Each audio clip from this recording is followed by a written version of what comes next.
de Acabe, falando sobre a cobiça do rei Acabe.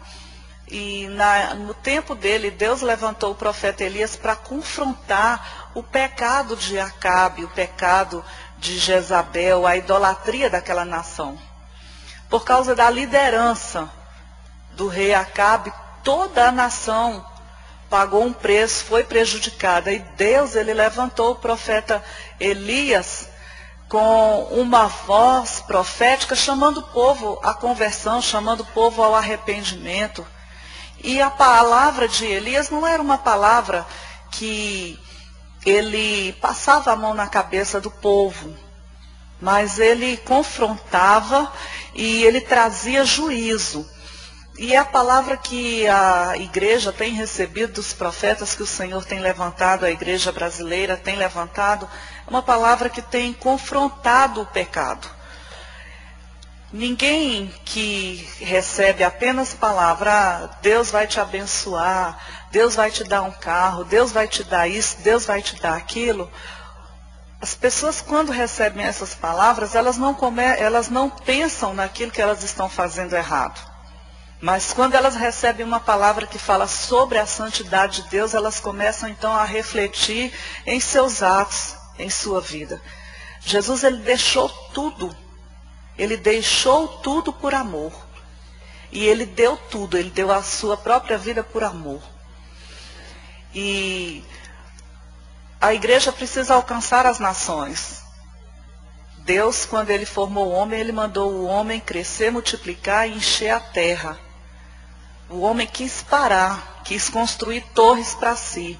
Depois Jesus veio, instituiu a sua igreja aqui na terra e os discípulos ali, os apóstolos, eles começaram a pregar ali em Jerusalém, mas eles pararam por um momento até que veio a perseguição e a igreja expandiu. No meio da perseguição eles começaram a obedecer à voz de Deus e foram então a Jerusalém, a Samaria, e a palavra chegou até nós.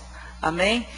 E é uma palavra de confronto, é uma palavra profética que tira o povo do comodismo. E é essa palavra que o Senhor tem dado para a igreja brasileira. A igreja brasileira tem construído seus templos maravilhosos, é necessário. No início da igreja, o povo se reunia nas casas para partir o pão, mas o povo precisa se juntar para celebrar. O Salmo 133 diz que quão bom e agradável é que os irmãos estejam em união. E os irmãos precisam ter um lugar para ouvir a palavra, para testemunhar do evangelho, para levar outras vidas para se converter. Além de usarem as suas casas para o evangelismo, mas é necessário também que existam os templos. Mas não é apenas isso.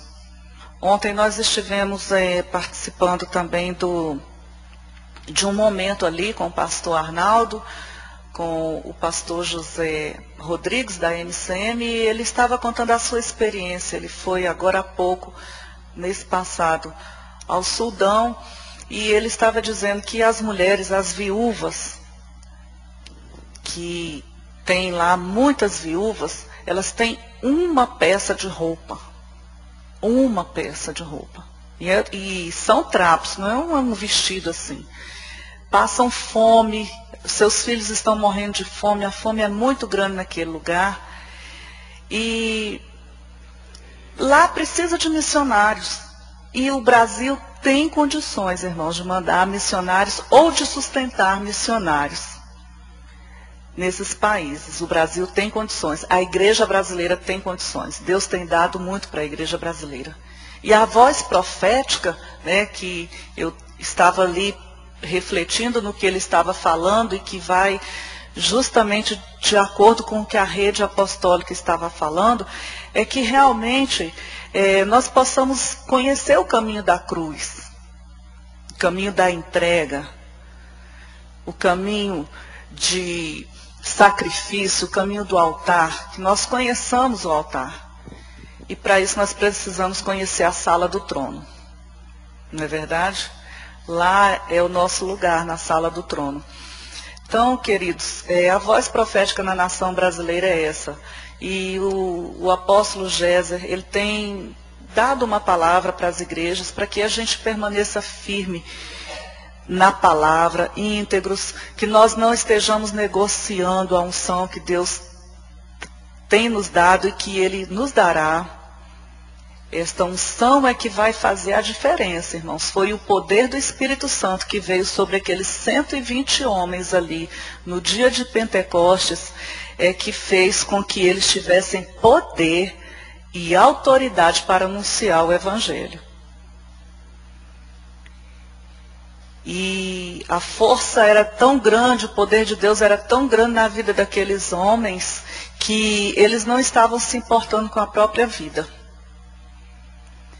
Pelo contrário, quando eles apanhavam, quando eles eram perseguidos, eles se gloriavam por serem dignos de sofrer por causa do Evangelho. Então, eu quero dizer para vocês que nós estamos aliançados com a rede, concordamos plenamente com essa palavra. O apóstolo Géser tem falado, irmãos, não paguem artistas para estarem nos altares das igrejas. Não paguem. Existem pessoas que estão vendendo os dons, estão vendendo os talentos, estão vendendo, negociando a unção. Mesmo que a gente tenha que pagar com a própria vida. Mas não vamos negociar a unção, aquilo que Deus tem nos dado, é muito precioso. Jesus tem nos abençoado muito, nós temos visto e testemunhado grandes milagres. Quinta-feira aqui na consagração a gente compartilhou de uma bênção de uma pessoa que veio aqui na igreja, ela não é da igreja, e veio na consagração e pediu oração por uma enfermidade, irmãos, que não existe cura. Uma doença nas mãos, só nas mãos. Então tem umas irmãs que estavam aqui na consagração, posso testemunhar que elas testificaram isso. E essa pessoa, desde pequena, que tinha essa enfermidade, e orando e buscando, e medicina nada resolvia, só nas mãos. E quando a pessoa falou, a gente, na hora, identificou que isso era algo maligno. Tem como? Médico não descobre, remédio nenhum não resolve. E há uma resistência, e nós oramos aqui, a igreja orou, né? A honra é de Jesus, porque quem orou, inclusive a gente botou umas irmãs para colocar as mãos, e fizemos a unção nas mãos da irmã, e Deus deu 2 revelações na hora. Uma irmã teve uma visão, e eu vi as mãos da irmã cobertas de sangue. Naquele momento eu falei assim, Jesus curou essa mulher agora, o sangue dele passou nas mãos dela.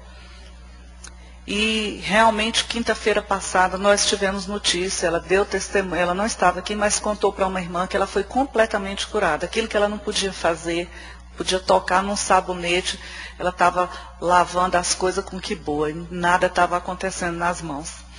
Então, Deus tem nos dado isso, e com certeza Ele vai te usar. Nós entendemos que estamos aqui há 7 anos ensinando a palavra e falando muito sobre santidade, sobre integridade, sobre retidão.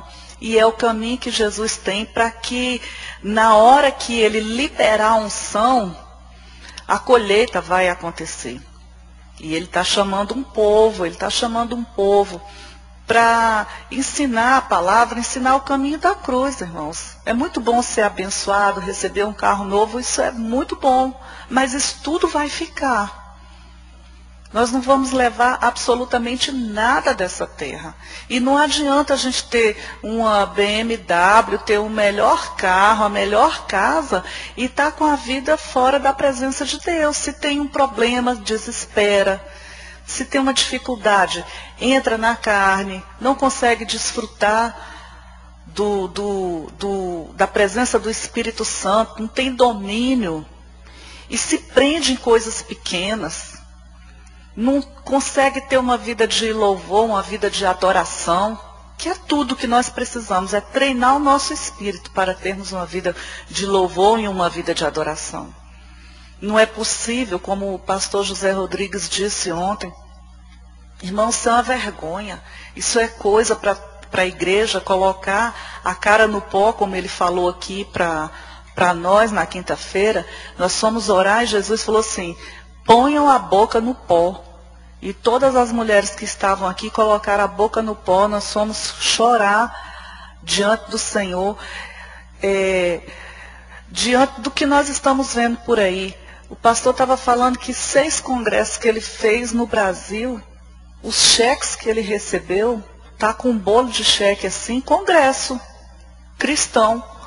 Ele está com um bolo de cheque assim, sem fundo. É para chorar. Então não é para eu estar dizendo, Deus vai te dar carro, Deus vai te dar carro, anda pela fé, e a pessoa vai dando cheque sem fundo pela fé. É para dizer, a palavra é essa palavra de conserto mesmo. Conserta a vida, que o caminho do céu é estreito. E se nós não estivermos na presença de Deus, não basta ser crente.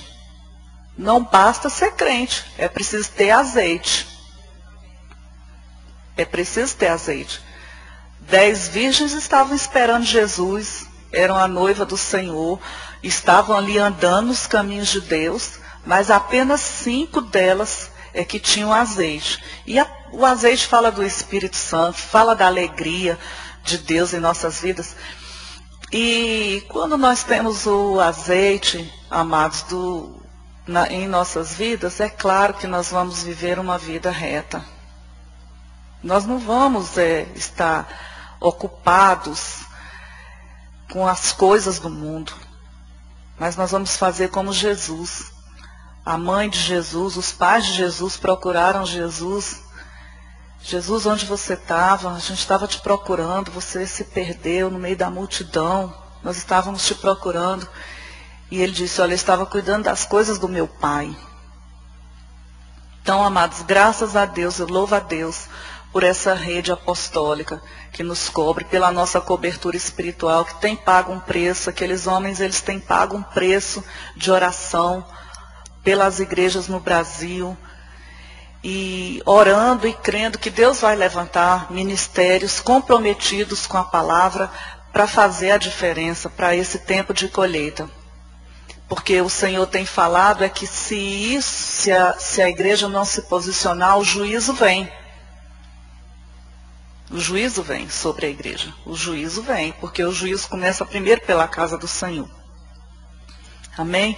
Então eu louvo a Deus por essa cobertura. Entendemos uma cobertura de paternidade e trazemos em nossa bagagem uma responsabilidade muito grande, porque eles liberam uma palavra. Olha, se você não está comprometido com a santidade, se você não está comprometido com a rede, você não tem essa aliança, então você pode sair da cobertura, porque você está atraindo maldição para a sua vida. E assim somos nós como igreja.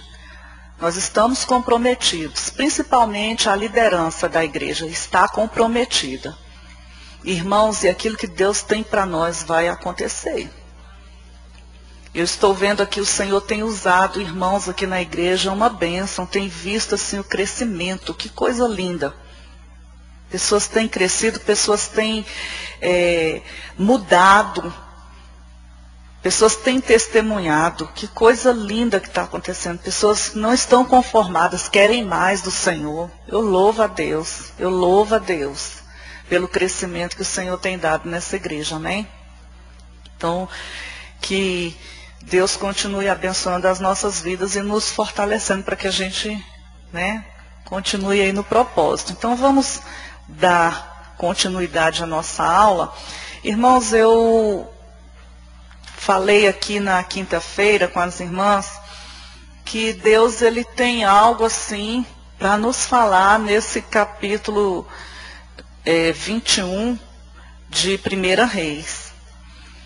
Porque a última aula que eu dei aqui, eu falei sobre esse capítulo, nós falamos um pouco sobre Jezabel, e hoje falaremos um pouco sobre o rei Acabe.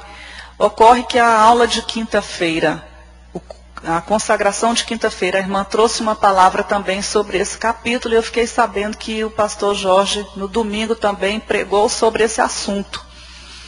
E eu falei, Senhor, acho que eu não vou nem concluir, então, porque à noite já teve uma pregação sobre esse assunto. Mas eu entendi no meu espírito que Deus, Ele está falando conosco sobre esse assunto. E Ele quer deixar bem fixado no nosso espírito. E o apóstolo Paulo, lá em Filipenses, ele disse o seguinte, olha, eu não me canso de vos falar as mesmas coisas. Então ele estava repetindo, ele começou um assunto repetindo para aquele povo e falou assim, olha, eu não me canso de falar com vocês as mesmas coisas, porque isso é segurança para vocês.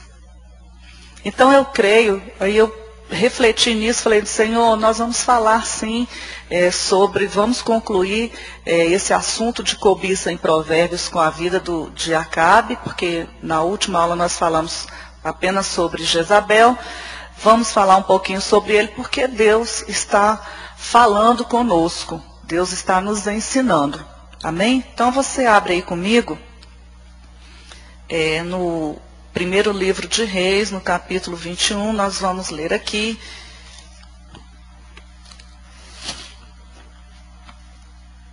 Diz assim, sucedeu depois disto o seguinte, Nabote, o jezreelita, possuía uma vinha ao lado do palácio que Acabe, rei de Samaria, tinha em Jezreel. Disse Acabe a Nabote, dá-me a tua vinha para que me sirva de horta, pois está perto, ao lado da minha casa. Dar-te-ei por ela outra melhor, ou se for do teu agrado, dar-te-ei em dinheiro o que ela vale.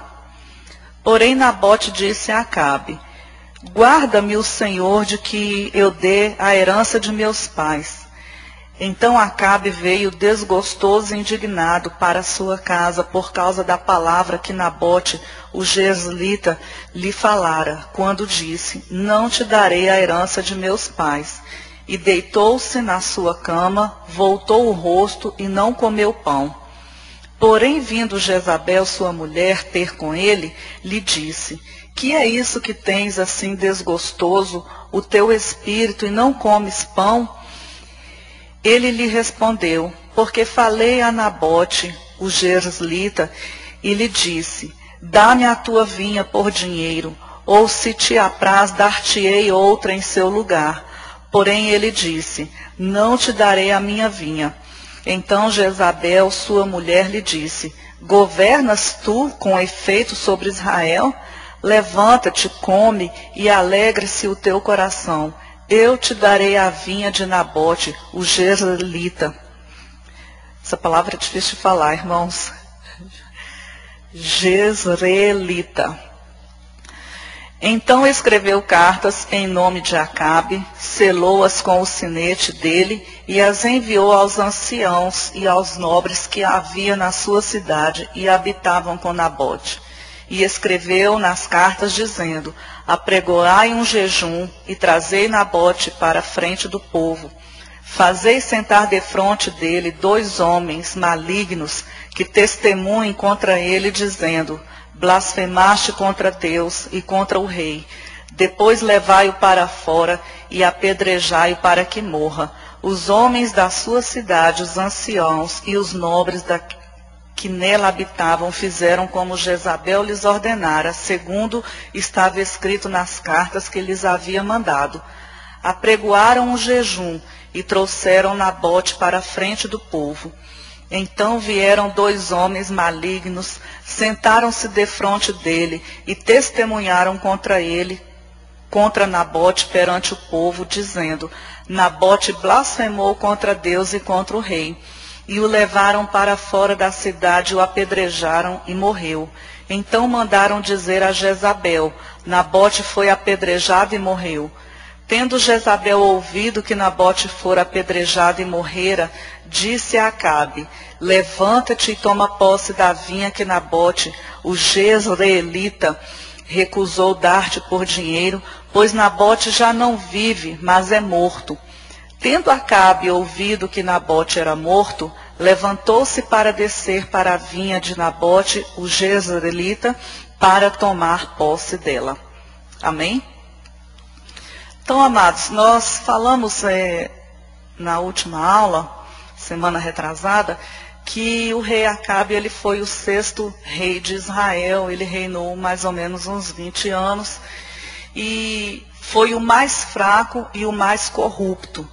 Nós vimos que a Bíblia diz, Deus falando a respeito dele, que ele fez muito mais, cometeu muito mais pecado do que os reis que o antecederam. E isso provocou a ira de Deus e, consequentemente, Deus levantou Elias, um homem cheio do Espírito Santo, para que estivesse ali trazendo uma palavra profética. A debilidade espiritual de um líder, irmãos, traz consequências para os seus liderados. Quando esse fato aqui aconteceu, nós vimos que Jezabel ela não teve dificuldade nenhuma em levantar homens malignos, porque aqueles homens eles já estavam cegos pela idolatria.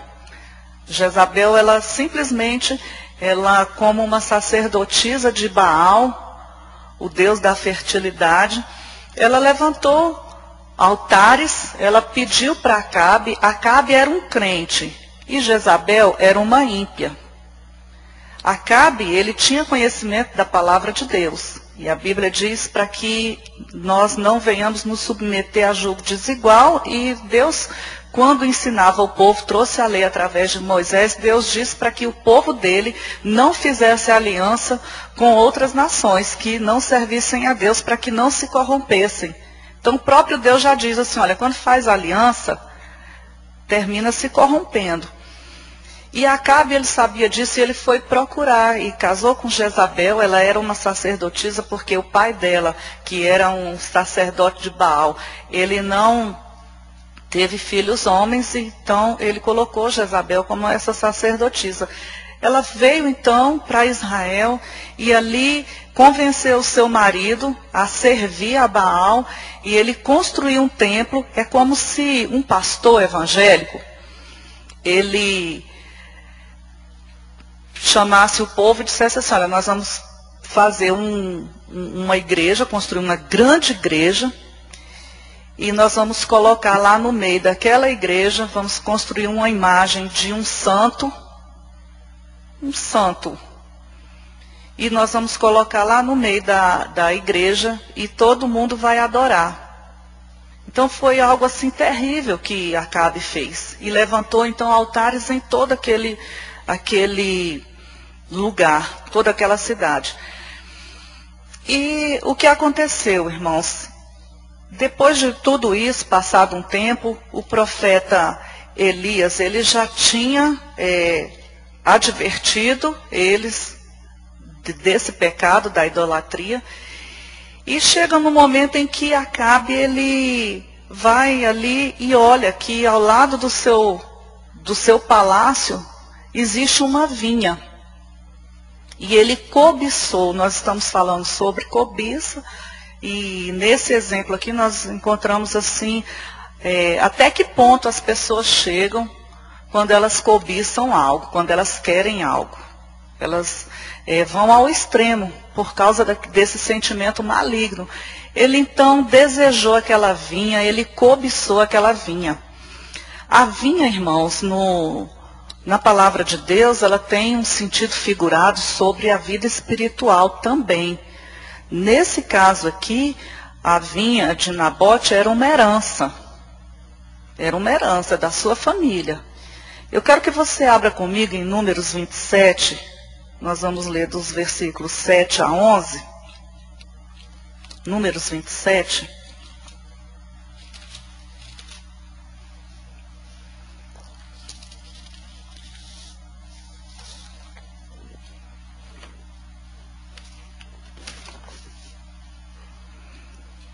Diz assim: as filhas de Zelofeade falam o que é justo. Certamente lhes darás possessão de herança entre os irmãos de seu pai, e farás passar a elas a herança de seu pai.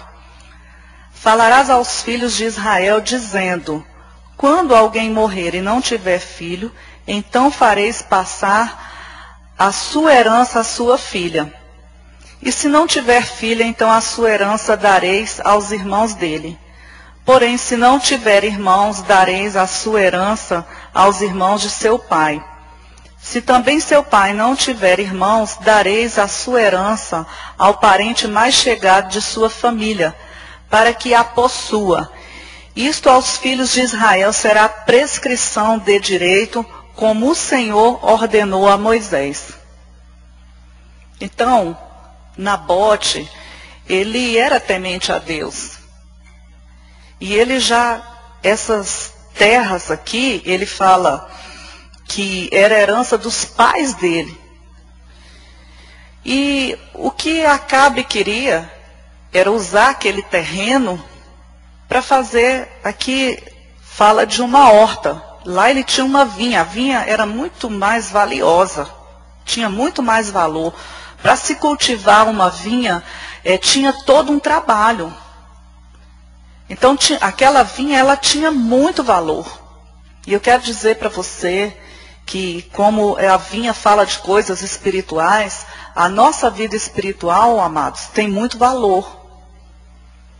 E o fruto da nossa vida espiritual, daquilo que nós estamos pagando, do preço que nós estamos pagando, não existe nada que possa comprar. Por isso que nós não podemos negociar.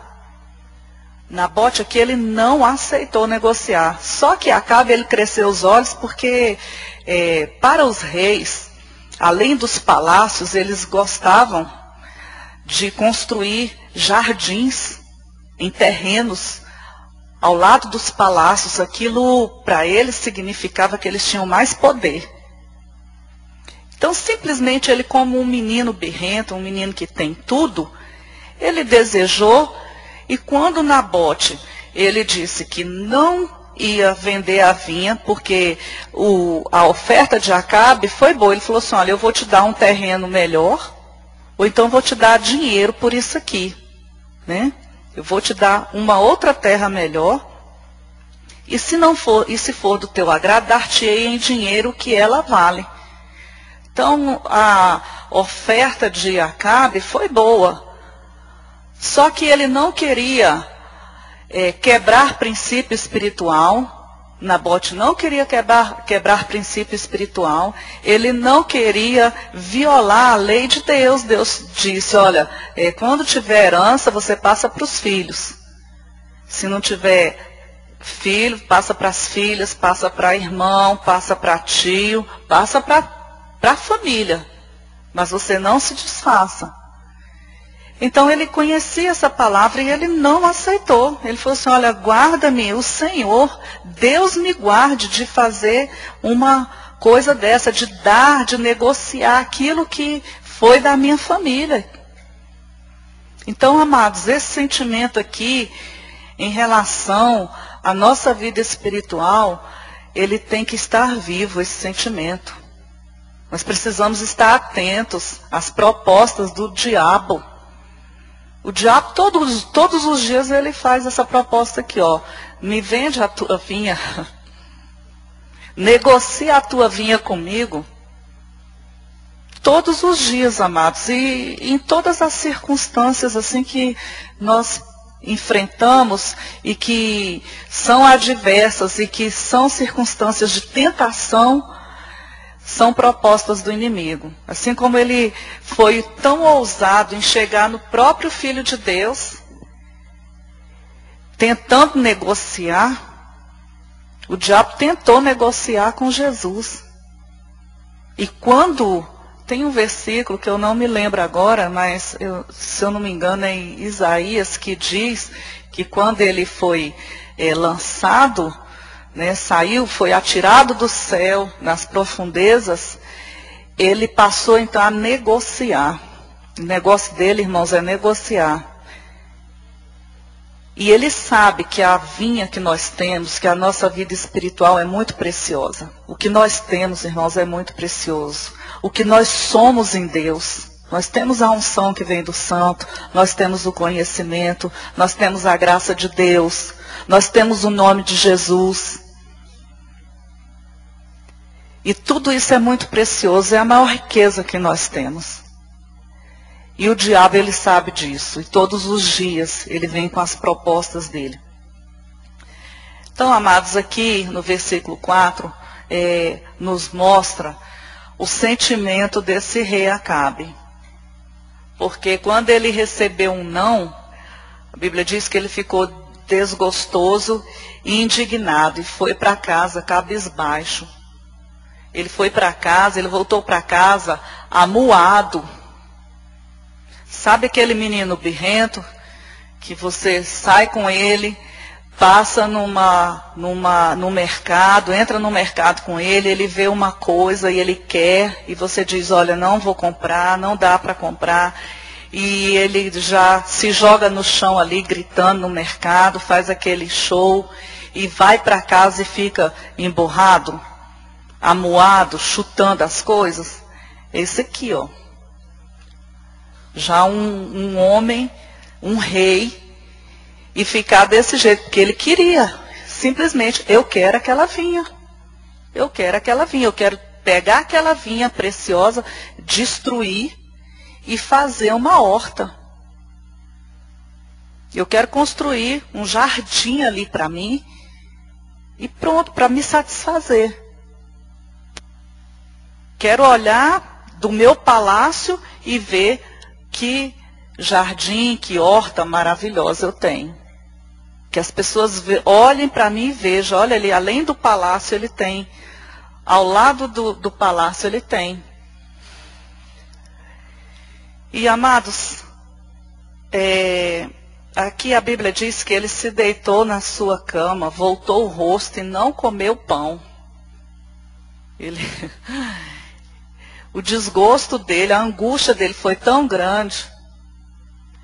Sabe quando a pessoa deseja uma coisa e ela perde o humor? Você já conheceu alguém assim? Que ela perde o humor porque ela não tem aquilo? Ela quer fazer. E a alegria dela depende daquilo ali. Irmãos, eu conheço pessoas que saiu uma bolsa na moda, entrou na moda. Aquela bolsa custa tanto. Eu quero aquela bolsa. E a pessoa não pensa mais nada na vida a não ser aquela bolsa. Enquanto a pessoa não compra aquela bolsa, ela não sossega, ela não tem paz. Estou dando um exemplo aqui simples, talvez até tolo, mas que acontece. Saiu um esmalte da moda. Enquanto eu não colocar aquele esmalte na minha unha, eu não tenho alegria, eu não fico satisfeita, porque eu preciso ter. Ele tinha todo o palácio, ele era o rei. Mas ele queria, ele cobiçou, ele queria, eu quero aquilo ali. E amados, a Bíblia diz, o apóstolo Paulo diz que nós devemos ser conformados com o nosso soldo, que nós devemos viver contentes com aquilo que nós temos, amém? Quando nós ouvimos os depoimentos, eu gosto muito de ouvir o pastor José Rodrigues, porque a cor dos cabelos dele falam muito. Já é um senhor de mais de 80 anos, com a cabeça branca e que tem uma experiência, que largou a medicina, tinha um hospital, ele construiu um hospital, ele era um empresário, construiu um hospital e ele entregou tudo para poder fazer a obra de Deus, para fazer missões, para ir aonde ninguém quer ir. As pessoas gostam muito de passear, de viajar e tudo. Ninguém quer ir para a África, não é verdade? Somente a pessoa que é chamada mesmo. Ninguém quer fazer um turismo lá no Sudão, igual ele fez. Né? Recebeu um fuzil no peito, assim, ele foi ameaçado lá, arriscar a sua própria vida para pregar o evangelho. Quem quer ir dar folheto no Sudão? Ninguém quer. Não é verdade? Tem que ser chamado. Então, se entregou. Eu gosto muito de ouvir a palavra dele. Deixa tudo, entrega tudo. E quantos de nós, irmãos, né, somos cheios de vontades? Eu me incluo aqui e me arrependo. Toda vez que eu leio esse texto aqui, eu me coloco diante de Deus e me arrependo, porque muitas vezes as coisas que nós desejamos, que nós fazemos, são futilidades, não levam a nada. Não é verdade? Não que eu tenha cobiça de alguma coisa, essa fase na minha vida já foi crucificada. Mas de vez em quando a carne ela quer ressuscitar, ela nunca se conforma, né? Então todo dia a gente tem que matar a carne. E esse cidadão, ele se deitou, voltou o rosto e não comeu o pão, ficou amuado, porque ele realmente ele queria aquela vinha. Aí, irmãos, entra aqui o espírito de Jezabel de manipular, de trazer uma situação injusta para a vida de uma pessoa inocente. Ela vê o marido daquele jeito e pergunta para ele o que ele tem, e ele vai e conta tudo. Você vê aqui no versículo 5, no versículo 6, que ele narra tudo. Narrou toda a situação. Então, ela, como tinha um espírito de manipulação, ela chega para ele e fala assim: você governa em Israel? Você aqui não é o rei? Então por que você está desse jeito? Faz alguma coisa. E amados, nós vemos aqui que, como ele era o rei, jamais ela poderia falar desse jeito. Ela confrontou a autoridade dele. E existem muitas mulheres que confrontam a autoridade dos seus esposos, seus maridos. Existem mulheres que chegam a abanar os queixos, vou falar assim, que é assim mesmo que acontece, abanar o queixo do marido porque quer alguma coisa, desafiando a autoridade do marido. Isso é pecado, irmãos. Espírito de Jezabel. Porque a Bíblia diz que a mulher ela deve honrar e ela deve respeitar o marido, sendo ele crente ou não. Amém? Nós estamos aqui, Deus está falando. Aqui não tem mulher desse jeito não, é em outro lugar. As que são aqui, assim não estão aqui, amém? Porque Jesus já transformou. Mas isso não é para marido também dizer assim, você é desse jeito e levantar contra. Não, é para que o marido também exerça o sacerdócio. Porque o rei Acabe, ele era submisso. Havia aqui uma inversão de papel. E ele era submisso, ela manipulava tudo, ele não tinha atitude. Existem homens que não têm atitude, que não exercem o seu sacerdócio. Não é aquele que cumpre aquilo que Deus levantou para ele cumprir, com vestes sacerdotais. E muitas vezes a esposa, cansada de esperar, de sofrer, ou de ver esse espírito de passividade, que era o que ele tinha, ela se levanta com o espírito de Jezabel. Mas o Espírito Santo, ele muda as nossas vidas, amém? O Espírito Santo, ele nos transforma. Ele nos transforma. Quando os dois, né? Vem aqui, minha irmã, pode vir aqui.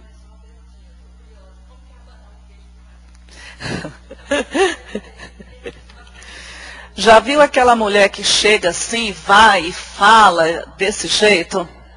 Né? Chega no rosto do cara e vai falando. Mulher que chega a dizer, você é um banana, você não presta para nada, eu quero isso, eu quero aquilo. Eu usei essa expressão porque é para dizer mais ou menos isso.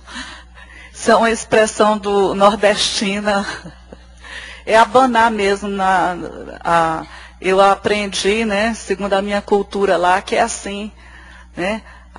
Principalmente que eu sou nordestina, então o nordestino tem muito isso.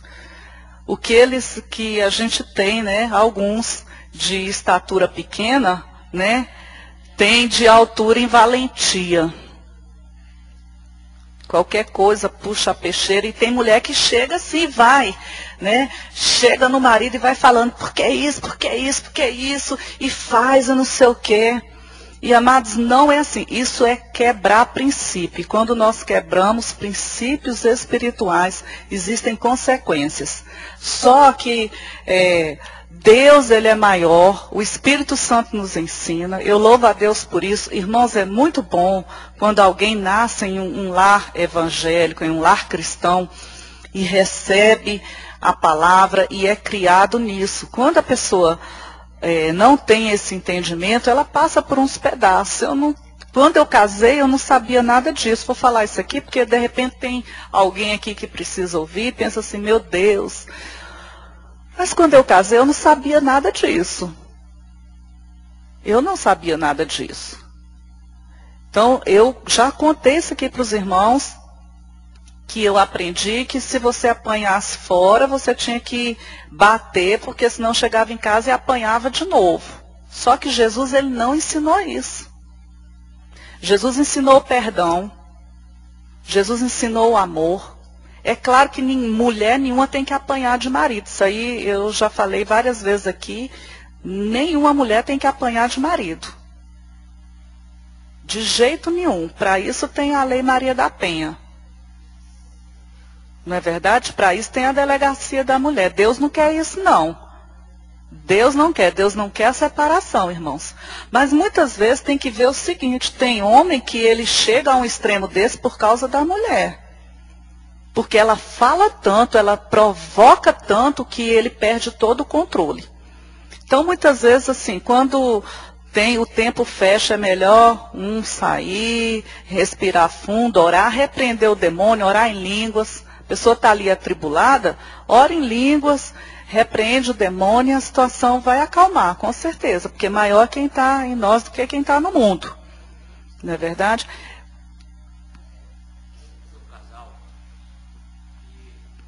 Vem aqui, porque tá... Ah, tá não? Quando eu cheguei para falar com o esposo, ele estava chorando. Ele estava todo arranhado. A mulher avançou nele de unha, porque ela queria viajar e ele não tinha dinheiro para dar passagem. E ela avançou nele de unha e o rosto dele estava todo arranhado, assim. Eu estava dando aula e ele era um dos meus alunos. E ele chegou lá no colégio, lá onde eu estava dando aula, desse tipo, desse jeito. Eu comecei a evangelizar ele. Então essa mulher ela avançou no rosto dele, a situação a abanar mesmo. Né? E desde que ela chegou com a mão no rosto dele e começou. Assim, daqui a pouco ela avançou mesmo, porque ela não contentou só levar o dedo no rosto dele. Né? E aí, eu conversando com ele, ele falou assim, olha, várias vezes ela fez isso. E eu não tenho coragem de bater nela, porque meu pai e minha mãe me ensinou que a gente não deve bater em mulher. Então ele tinha esse respeito. Ele apanhava dela, mas não batia.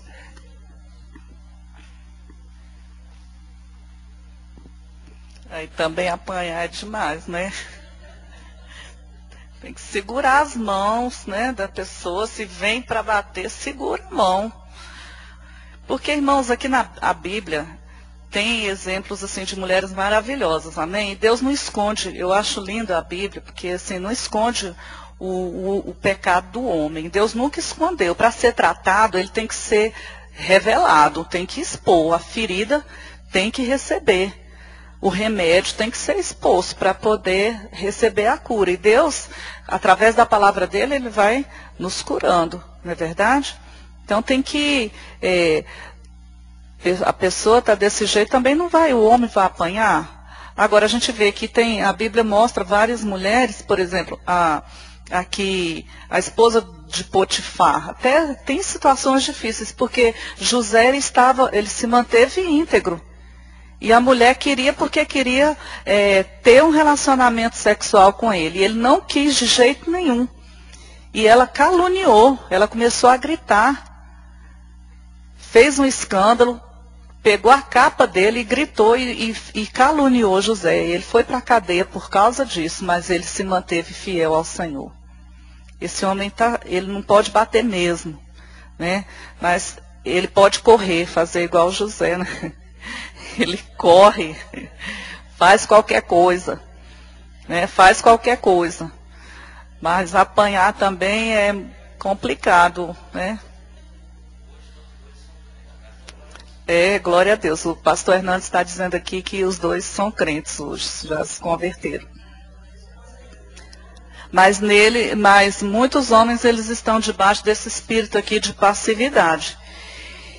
E o que Jezabel ela disse? Ela disse para ele assim, olha, governas tu com efeito sobre Israel, levanta-te, come, alegre-se o teu coração, eu te darei a vinha de Nabote. Em outras palavras, ela disse, Nabote está morto. Porque Nabote não ia dar a vinha. E a lei era o seguinte, se a pessoa morresse, então, e a família morresse, não ficasse ninguém, os bens iriam para o rei. Então, nesse momento aqui, ela sem nenhum temor, ela já planejou a morte de Nabote e da família dele toda.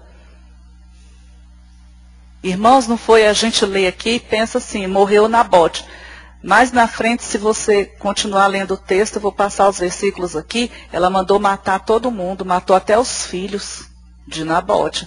Por isso é que Elias levantou uma palavra, profética. Versículo 8 diz o que ela pensou.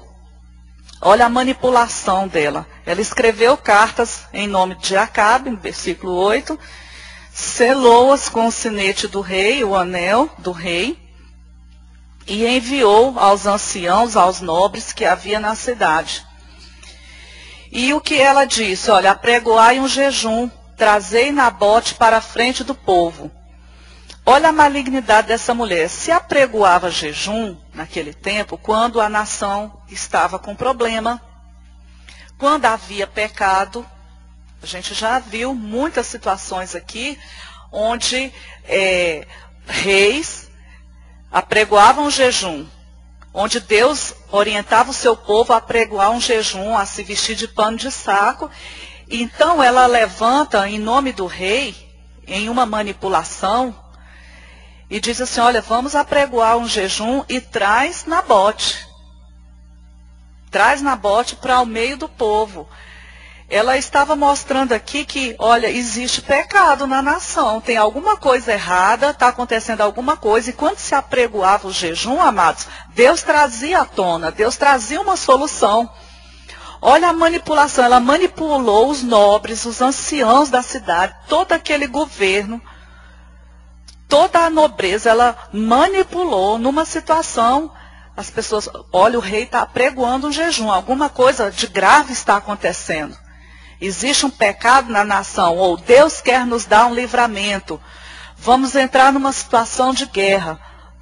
Todas essas situações eram motivos para que se fizesse um jejum nacional. Então era algo sério. E o que ela fez? Ela mandou então chamar Nabote para a frente do povo. Ela preparou um tribunal. Ela preparou ali o julgamento. E versículo 10. Fazei sentar defronte dele 2 homens malignos que testemunhem contra ele, dizendo, blasfemaste contra Deus. Então, amados, a blasfêmia aqui é maldição. Era crime de apedrejamento alguém amaldiçoar o rei e amaldiçoar Deus. E ela acusou, ela caluniou, ela usou esses homens aqui malignos para testemunharem falsamente contra a vida de Nabote. Vamos ler Levítico 24, versículo 16.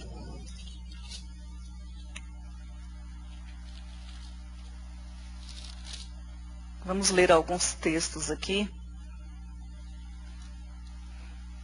Quem encontrar, pode ler, por favor.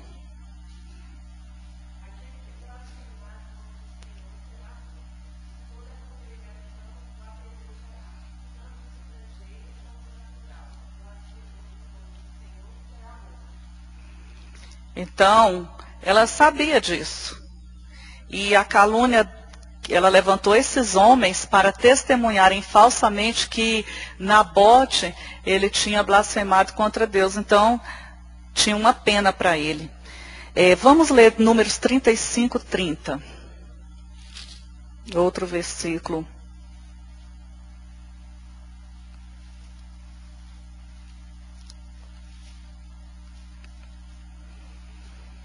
Diz assim: todo aquele que matar a outrem será morto conforme o depoimento das testemunhas. Mas uma só testemunha não deporá contra alguém para que morra. Ela sabia disso aqui também. Porque ela levantou, apenas uma testemunha não seria suficiente. Ela levantou mais de uma testemunha para que pudesse testificar a blasfêmia de Nabote. Amém? Então, amados, aqui no versículo 11, né? Diz: os homens de sua cidade, os anciãos nobres que nela habitavam, fizeram como Jezabel lhes ordenara. Está vendo aqui? Ela tinha poder para dar ordem, segundo estava escrito nas cartas que havia mandado. Apregoaram um jejum e trouxeram Nabote para a frente do povo. A gente vê aqui que ele ficou fora da cidade para ser apedrejado. Então vieram 2 homens malignos, sentaram-se, está vendo? 2 homens. Nós vimos lá que um somente não seria suficiente para que ele fosse julgado. Mas vieram 2. Sentaram-se defronte dele e testemunharam contra Nabote perante o povo, dizendo: Nabote blasfemou contra Deus e contra o rei. Então aqui ela conseguiu o intento dela. Caluniou. Os homens malignos já estavam corrompidos, a nação toda estava debaixo de uma corrupção, irmãos. Isso diz algo para você? A história se repete, né? A história se repete.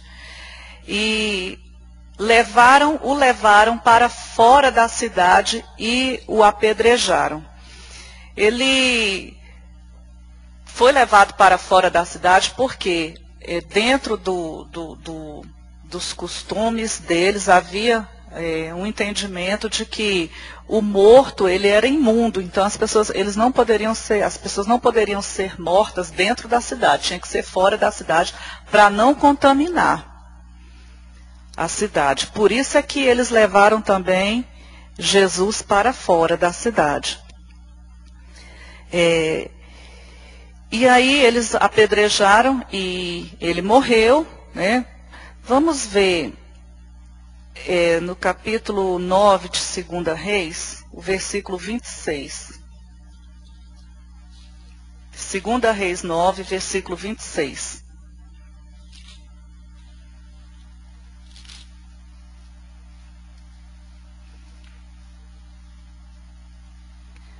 Esse versículo aqui, irmãos, fala que eles apedrejaram não mataram somente Nabote, mas mataram os filhos dele.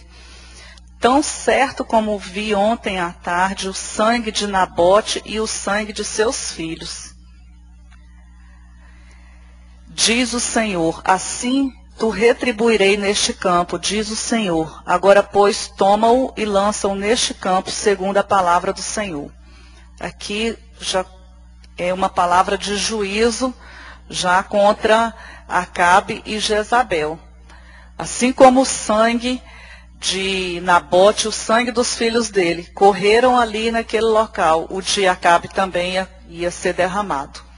Então, Jezabel, ela exterminou a família de Nabote para poder tomar posse daquela terra que o seu marido Acabe queria.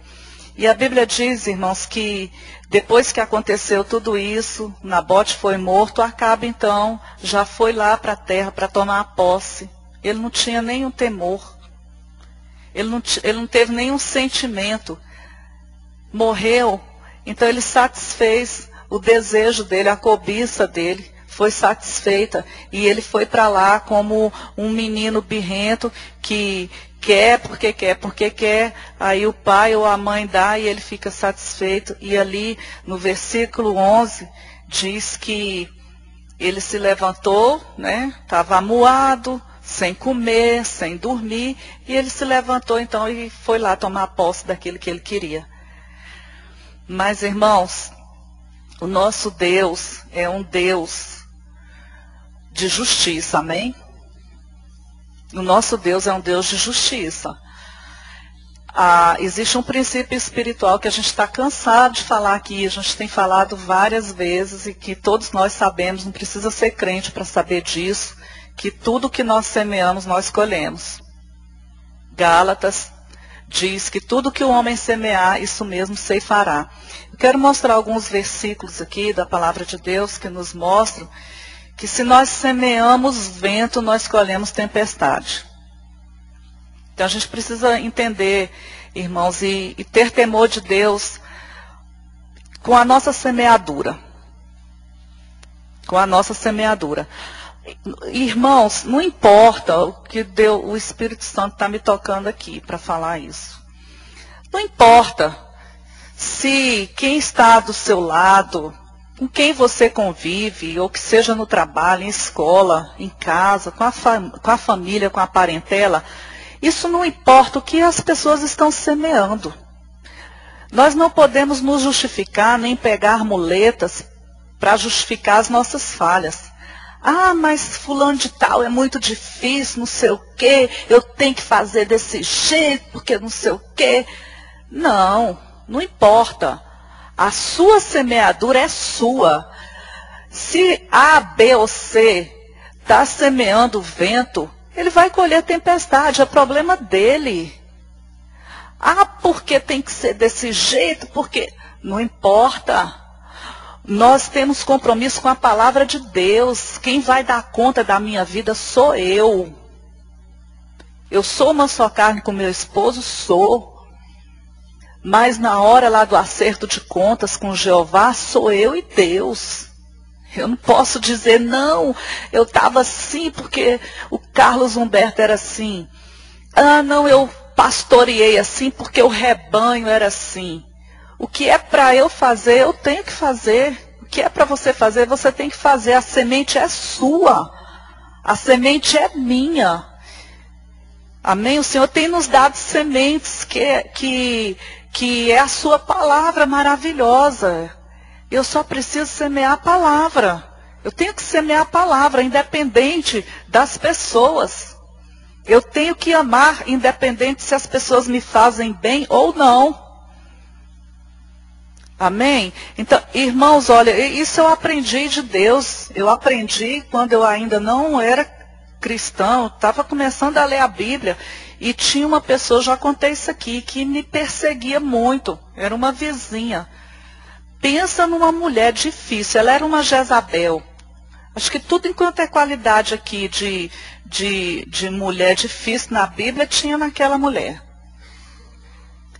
E essa mulher, ela me provocava de dia e de noite. Ela me difamava no meio da vizinhança, ela tinha inveja, ela era atribulosa, ela me provocava. Ela me provocava. Uma mulher difícil de amar. E eu lendo um dia a palavra em Mateus, quando Jesus disse, olha, quando você for ao altar colocar a sua oferta e souber que alguém tem alguma coisa contra ti, vai lá e reconcilia-te com ele antes de dar a oferta. Porque Deus não aceita a oferta de quem tem falta de perdão, de quem guarda mágoa, ressentimento, quem está com amargura. Deus não aceita. Irmãos, não precisou ninguém pregar para mim. Aquela palavra, ela foi rema no meu espírito. E eu falei assim para Jesus, Jesus, eu estou até lembrando o nome dela aqui. Aquela fulana é difícil de amar, eu preciso amar aquela pessoa. E eu entendi que perdão, ele é independente de sentimento, é atitude. E nós precisamos verbalizar. O diabo precisa ouvir que você está perdoando. E eu falei, Deus, eu perdoo essa pessoa, é difícil, mas eu perdoo. Então isso aí eu aprendi de Deus. Irmãos, e no meio do povo de Deus que já conhece a palavra, é inconcebível as pessoas reterem o perdão. Ah, eu não vou perdoar. Nós temos que perdoar, irmãos. Perdoai as nossas dívidas, assim como nós perdoamos os nossos devedores. O perdão é condicional. Tem alguém que nós não perdoamos? Então, como que eu vou pedir perdão a Deus se eu não estou perdoando aquela pessoa que me ofendeu? E tem que ser na hora, irmãos.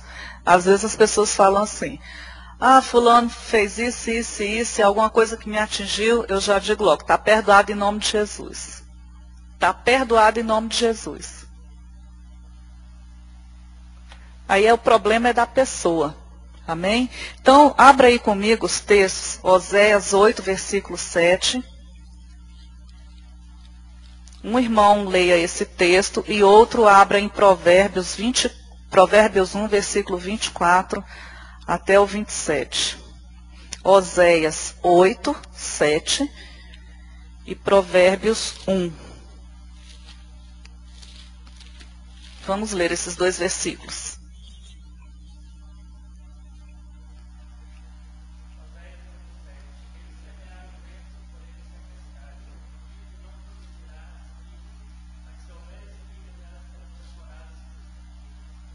Amém? Então, aqui, eu estou mostrando esses versículos porque nós vamos ver o que aconteceu com Acabe e com Jezabel.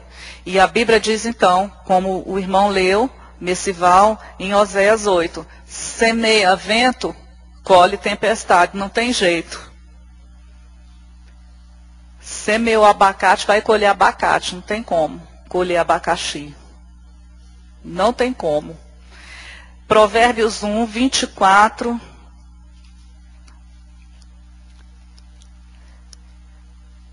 Olha só, eu vou ler aqui do 24 até o 27. Está falando aqui da sabedoria. E aí ele diz assim, mas por que clamei e vós recusastes? Porque estendi a mão e não houve quem atendesse? Antes rejeitastes todo o meu conselho e não quisestes a minha repreensão?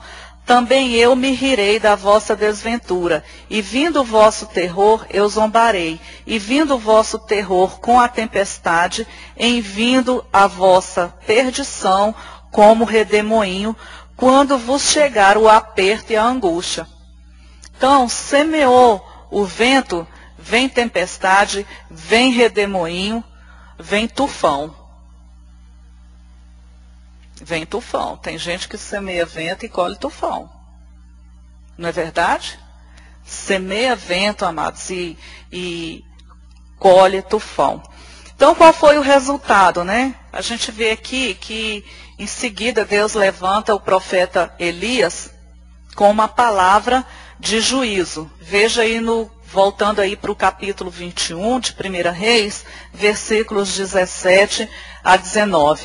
Olha, irmãos, essa palavra aqui nos traz uma tranquilidade em relação às injustiças que nós vemos em nossa nação. Deus, ele não está satisfeito em ver pessoas fazendo o que o rei Acabe fez. Porque nesse caso aqui, ele foi conivente. A partir do momento que a mulher dele disse assim, olha, eu vou te dar a vinha de Nabote, ela já estava decretando a morte dele. E muitas vezes a nação, o governo, as pessoas que têm poder, elas estão levando as pessoas para um tribunal, pessoas inocentes, com a injustiça, com a corrupção, com o desejo de ter, desviando o dinheiro, desviando os recursos das pessoas. Isso aí é sangue de trabalhador, é suor de trabalhador. Por isso que a Bíblia fala que a gente deve orar pelas autoridades para que a gente tenha paz. Porque, irmãos, o juízo vem.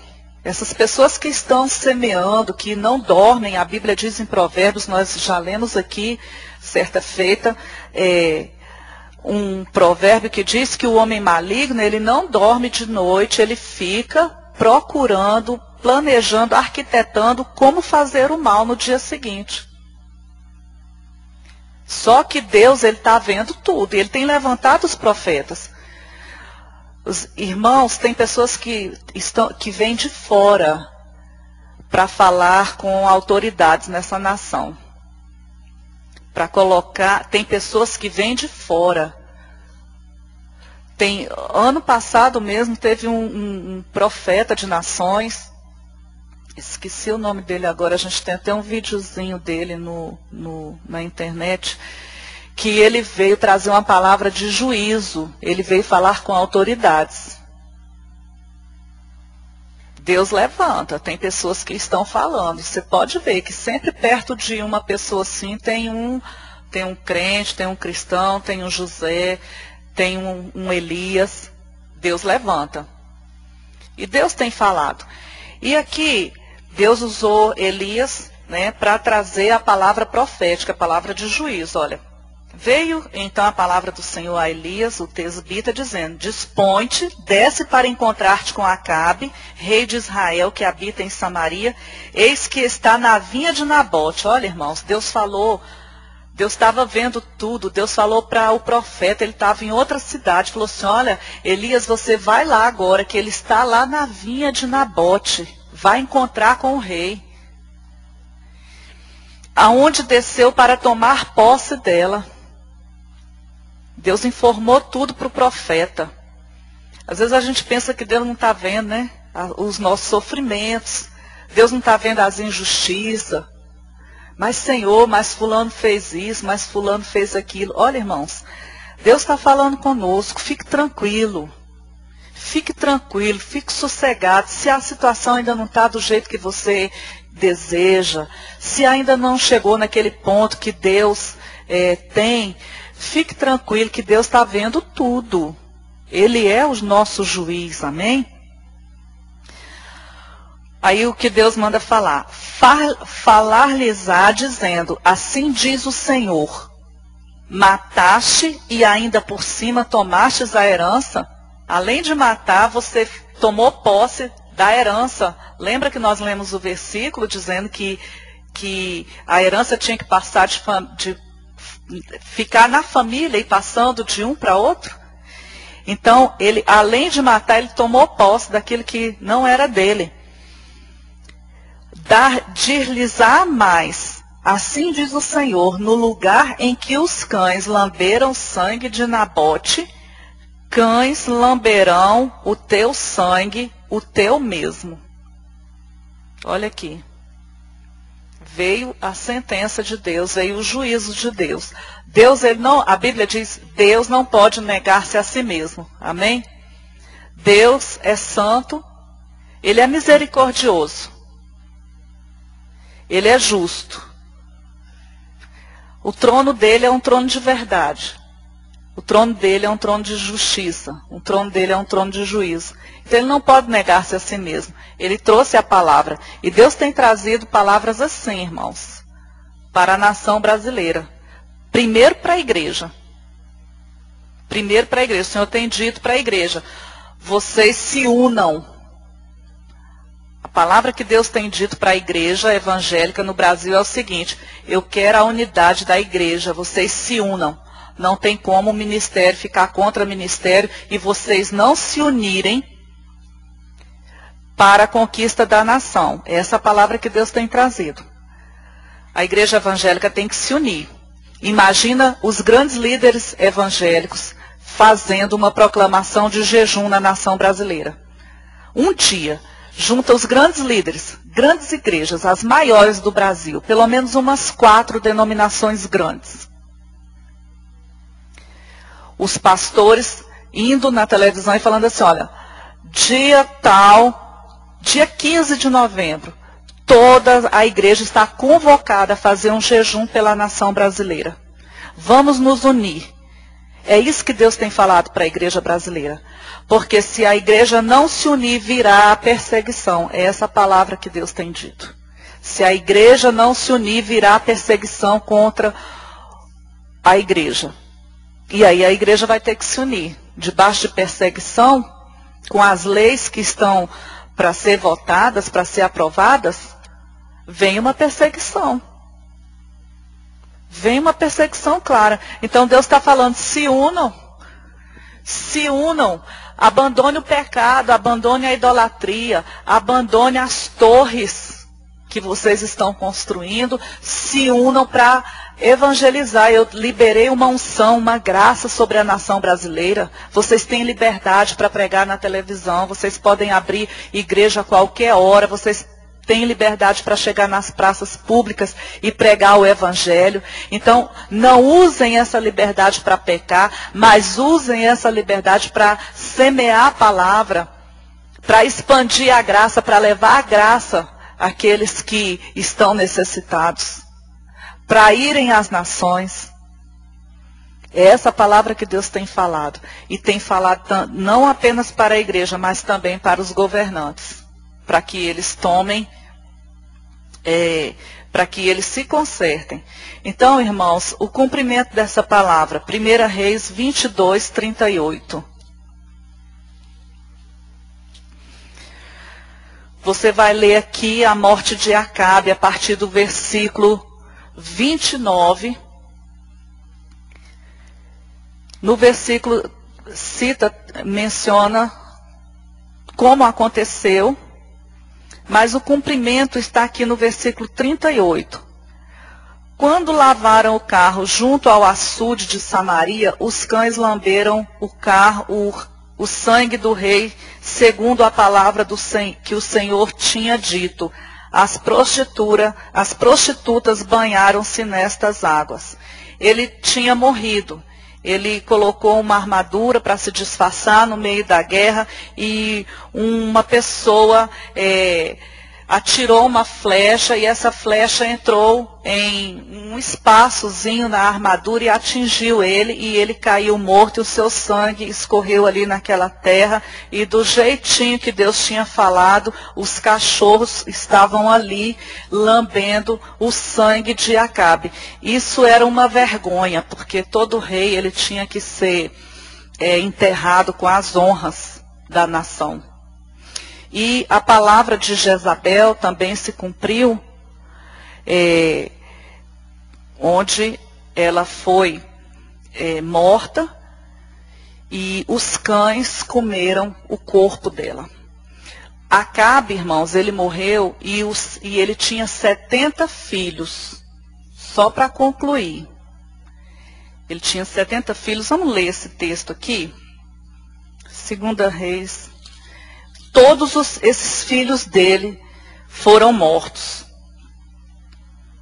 Ele tinha, quer ver? 2 Reis, capítulo 10, versículo 7.